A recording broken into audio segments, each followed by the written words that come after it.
യേശുമിശിഹായ്ക്ക് സ്തുതിയായിരിക്കട്ടെ. എല്ലാവർക്കും കുട്ടി ഹോസ്പിറ്റലിലേക്ക് സ്വാഗതം. ഒരു കടയുടെ മുന്നിൽ ഇങ്ങനെ ഒരു ബോർഡ് കെട്ടി തൂക്കിയിട്ടുണ്ട്, പട്ടിക്കുട്ടികളെ വിൽക്കാനുണ്ട്. ഇത് കണ്ടപ്പോൾ ഒരു പയ്യന് കൗതുകമായി. അവന് കടയിലേക്ക് കയറി ചെന്നു. എന്നിട്ട് ചോദിച്ചു, ചേട്ടാ ഏത് ബ്രീഡാണ് വിൽക്കുന്നതെന്ന് ചോദിച്ചു. അപ്പോൾ ആൾ പറഞ്ഞു, ഇവിടെ നാടൻ പട്ടിയുടെ ലാബിൻ്റെയും ക്രോസ് ആണെന്ന് പറഞ്ഞു. എന്ത് വിലയാവുമെന്ന് ചോദിച്ചു. അപ്പോൾ 500 തൊട്ട് 1000 രൂപ വരെ വിലയുള്ള പട്ടിക്കുട്ടികളുണ്ട്, എനിക്കിത് കാണാൻ പറ്റുമോ? ഉടനെ അയാളൊരു വിസിലടിച്ചപ്പോഴേക്കും ഒരു തള്ളപ്പട്ടി ഓടി വന്നു. അതിൻ്റെ പുറകെ 5 പട്ടിക്കുട്ടികൾ ഇങ്ങനെ ഓടി വരാണ്. അതിലൊരു പട്ടിക്കുഞ്ഞ് മാത്രം വളരെ സ്ലോയിലാണ് വരുന്നത്. ഏറ്റവും അവസാനം അവനെത്തി ഞൊണ്ടിയാണ് വരുന്നത്. ഈ പയ്യനെ ശ്രദ്ധിച്ചു. എന്നിട്ട് അയാളോട് ചോദിച്ചു, ആ പട്ടിക്കുഞ്ഞിന് എന്ത് പറ്റി? അപ്പോൾ അയാൾ പറഞ്ഞു, അവൻ ജനിച്ചപ്പോഴേ അങ്ങനെയാണ്, അവൻ്റെ പിൻകാലുകൾ ശേഷിയില്ല, അത് ശരിയാവില്ലെന്നാണ് ഡോക്ടർ പറഞ്ഞത്. അപ്പോൾ ഇവൻ പറഞ്ഞു, സാറേ എനിക്ക് ആ പട്ടിക്കുഞ്ഞിനെ മതി, എന്ത് വിലയുണ്ട്?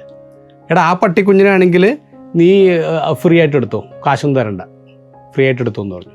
ആ പറഞ്ഞു, ഫ്രീ ആയിട്ട് വേണ്ട സാറേ, ഫ്രീ ആയിട്ട് വേണ്ട, ഞാൻ അതിന് മറ്റു പട്ടിക്കുട്ടികൾ കൊടുക്കുന്ന അതേ കാശ് തന്നെ ഞാനും തരും, എനിക്ക് ഫ്രീ ആയിട്ട് വേണ്ടെന്ന് പറഞ്ഞു. അപ്പോൾ അയാൾ പറഞ്ഞു, എടാ ഈ പട്ടിക്കുട്ടീനെ കൊണ്ടുപോയിട്ട് ഒരു കാര്യമില്ല, കാരണം നിന്നെപ്പോലെ ഓടാനും ചാടാനും ഒന്നും പറ്റത്തില്ല, നിൻ്റെ കൂടെ കളിക്കാനൊന്നും പറ്റത്തില്ല, നീ ഇത് മനസ്സിലാക്കുക.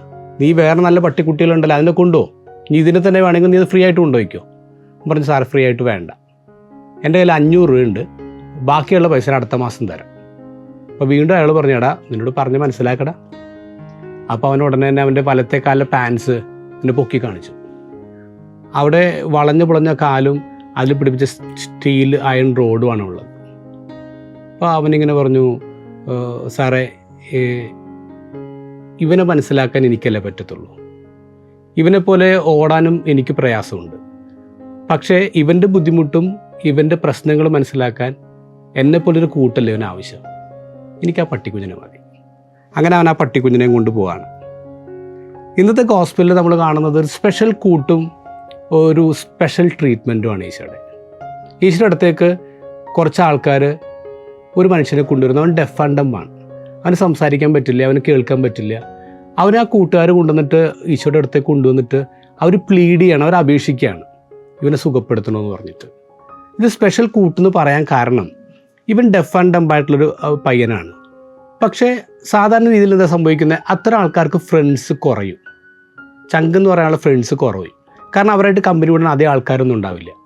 പക്ഷേ ഇവൻ്റെ കേസിൽ ഇവന് ഫ്രണ്ട്സ് ഉണ്ടായിരുന്നുള്ളതാണ്, ഇവനെ ജീവന തുല്യം സ്നേഹിക്കുന്ന ഫ്രണ്ട്സ് ഉണ്ടായിരുന്നു, അവരാണ് ഈശോയുടെ അടുത്തേക്ക് അവനെ കൊണ്ടുവരുന്നത്. മറ്റൊരു കാര്യം, ഇത് സംഭവിക്കുന്ന ഈശോയുടെ കാലഘട്ടമാണ്, 2000 വർഷം മുമ്പാണ്. ഇത് സംഭവിക്കുമ്പോൾ നമ്മളൊരു കാര്യം മനസ്സിലാക്കേണ്ടത്, അന്നത്തെ കാലത്ത് ആർക്കെങ്കിലും ഇങ്ങനെ ഫിസിക്കലി ഹാൻഡിക്യാപ്ഡായിട്ടൊക്കെ ജനിച്ചു കഴിഞ്ഞാൽ, അംഗവൈകല്യം ഉണ്ടെങ്കിൽ നാട്ടുകാരെന്ത് പറയുമെന്ന് അറിയാമോ? അത് അവൻ്റെ പാരൻസിൻ്റെ പാപം കൊണ്ടാണ്, അത് അവൻ്റെ പൂർവികരുടെ പാപം കൊണ്ടാണ്. അപ്പോൾ അവനെ പാപിയായിട്ടാണ് ആൾക്കാർ കണ്ടിരുന്നത്. അപ്പോൾ അങ്ങനെയുള്ളവർക്ക് സാധാരണ രീതിയിൽ ഫ്രണ്ട്സ് കുറയും. പക്ഷേ ഇവിടെ നമ്മൾ കാണുന്നത് അവന് ഫ്രണ്ട്സ് ഉണ്ടായിരുന്നു എന്നുള്ളതാണ്, അവനെ സ്നേഹിക്കാൻ, അവൻ്റെ കുറവുകളെല്ലാം മനസ്സിലാക്കി അവന് സ്പെഷ്യലായിട്ട് സ്നേഹിക്കുന്ന സ്പെഷ്യൽ കൂട്ടുണ്ടായിരുന്നുള്ളതാണ്. മറ്റൊരു കാര്യം നമ്മൾ കാണുന്നത് അവനെ ഈശോ ട്രീറ്റ് ചെയ്ത രീതിയാണ്. ഈശോ അവന് സ്പെഷ്യൽ ട്രീറ്റ്മെൻറ്റാണ് കൊടുക്കുന്നത്. എങ്ങനെയാണ്? സാധാരണ അത്ഭുതങ്ങൾ നമ്മളങ്ങനെ കാണുന്നില്ല, സാധാരണ ഈശോ ഇങ്ങനെ തൊട്ടൊക്കെ അത്ഭുതപ്പെടുന്ന കാണുന്നുണ്ട്. പക്ഷേ ഇവൻ്റെ കാര്യത്തിൽ അങ്ങനെയല്ല. ഇവനെ ഈശോ ജനക്കൂട്ടത്തിൽ നിന്ന് എടുത്ത് മാറ്റി, അവിടെ നിന്ന് ദൂരത്തേക്ക് മാറ്റി നിർത്തി. എന്നിട്ട് അവൻ്റെ ചെവിയിൽ വിരലിടുന്നുണ്ട്, കയ്യിൽ തുപ്പിയിട്ട് ആ തുപ്പലുകൊണ്ട് തന്നെ നാവി തൊടുന്നുണ്ട്, പിന്നെ സ്വർഗത്തിലെ കണ്ണുകൾ ഉയർന്ന് ഇടവിട്ട് പ്രാർത്ഥിക്കുന്നുണ്ട്. എന്താണ് ഈശോ ഇങ്ങനെ ഒരു സ്പെഷ്യൽ ട്രീറ്റ്മെൻറ്റ് കൊടുക്കാനുള്ള കാരണം ഇവൻ ഡെഫ് ആൻഡ് ഡംബ് ആണ്, ആൾക്കൂട്ടത്തിനിടക്ക് അൺഈസിനെസ് ഉണ്ടാവും, അതുകൊണ്ട് ഈശോനെ എടുത്ത് മാറ്റുകയാണ്. പിന്നെ ഇവന് മനസ്സിലാവുന്ന ഭാഷ ഏതാ? അത് സൈൻ ലാംഗ്വേജ് ആണ്. അതുകൊണ്ടാണ് വിരലിട്ട് ചെവിയിലിടുന്നതും കൈ തുപ്പി നാവി തൊടുന്നതും മുകളിലേക്ക് നോക്കി പ്രാർത്ഥിക്കുന്നതും.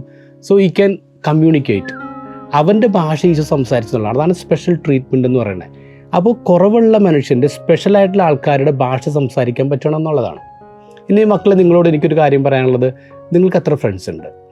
ആ ഫ്രണ്ട്സിൽ എത്ര പേര് സ്പെഷ്യൽ ഫ്രണ്ട്സ് ഉണ്ട്? സ്പെഷ്യലായിട്ടുള്ള എത്ര ഫ്രണ്ട്സ് നിങ്ങൾക്കുണ്ടെന്ന് മനസ്സിലാക്കുക. പലരും ഇങ്ങനെ മാറ്റി നിർത്തുന്ന ആൾക്കാരുമായിട്ട് കൂട്ടുകൂടാൻ നിങ്ങൾക്ക് പറ്റുന്നുണ്ടോ? ഒരു കാര്യം പഠിച്ച് നിങ്ങൾ ഇന്ന് ഹോസ്പിറ്റൽ തുടങ്ങുമ്പോൾ ഈശോ ടയർ സീതോൻ പ്രദേശത്തൂടെ നടന്നു വന്നെന്ന് പറയാം. ടയർ സീതോൻ എന്ന് പറയുന്ന പഴയ നിയമത്തിൽ സിൻഫുൾ സിറ്റീസാണ്, പാപം ചെയ്ത ആൾക്കാരുടെ നഗരങ്ങളാണ്. പക്ഷെ അത്തരം നഗരങ്ങളിലേക്ക് ഈശോ പോയെങ്കിൽ അതിനർത്ഥം എന്താ? ഈശോ അത് കൃത്യമായിട്ട് പറയുന്നില്ലേ, ഞാൻ പാപികളെ വിളിക്കാനോ വന്നത്, നീതിമാന്മാരെ തേടിയല്ലോ വന്നേ. I have come to call sinners. അപ്പോൾ അതുപോലെ നമുക്കും സ്പെഷ്യൽ ശ്രദ്ധ ആവശ്യമുള്ള കുറേ പേര് നമുക്ക് ചുറ്റിലുണ്ട്. നമ്മുടെ ക്ലാസ്സിലുണ്ട്, നമ്മുടെ വീടിനടുത്തുണ്ട്. അവരെയൊക്കെ നമുക്ക് ഫ്രണ്ട്സ് ആക്കാം. ഒരു സ്പെഷ്യൽ കൂട്ടും ഒരു സ്പെഷ്യൽ ട്രീറ്റ്മെൻറ്റും നമുക്ക് കൊടുക്കാം. Have A blessed Sunday.